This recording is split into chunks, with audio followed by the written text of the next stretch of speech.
증권사 리서치 센터장들과 오찬 간담회를 가진 이재명 대통령이 자본시장 정상화를 위한 추가 조치가 준비되고 있음을 시사했습니다. 현직 대통령이 증권사 리서치 센터장들을 직접 만난 것은 역대 처음으로 강력한 자본시장 활성화 의지가 거듭 확인되며 우리 코스피는 사상 최고가를 또다시 경신했습니다.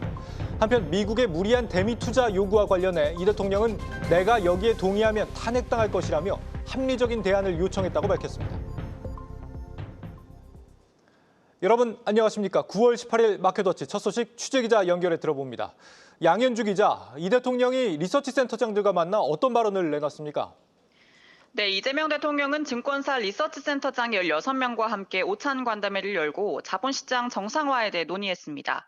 지난 후보 시절에도 리서치센터장과 만난 바 있는데 오늘 만남에서 이 대통령은 취임 후 실제 일하다 보니 증권시장, 자본시장 정상화가 더욱 중요해지겠다는 생각이 든다고 언급했습니다.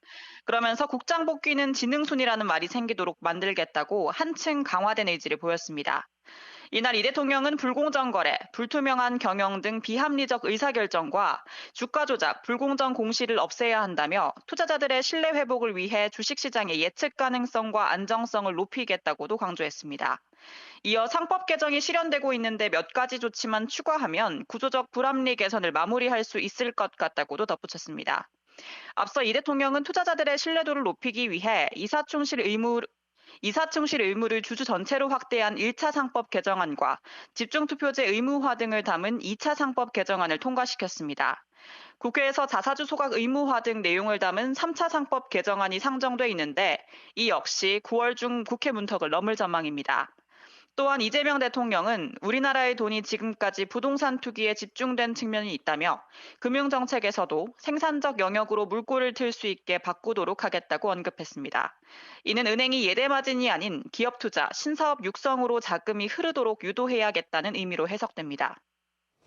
네, 관세 협상 관련해서 오늘 타임지와의 인터뷰 내용도 화제가 되고 있습니다. 미국 입장을 그대로 들어줬다면 탄핵당했을 거다, 이런 발언을 했다고요?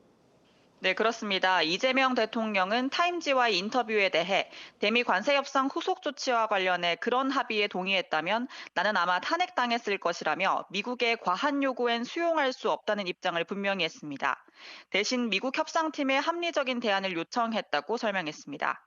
미국 측은 한국의 대미 투자 펀드 3,500억 달러 가운데 직접 투자 비중을 높이고 발생 수익의 90%를 자국이 가져가야 한다는 입장인데요. 이견이 커 합의가 쉽지 않을 것이란 전망도 나옵니다.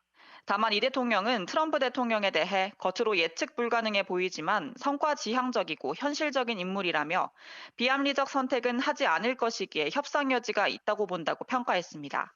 지금까지 보도국에서 한국경제TV 양현주입니다.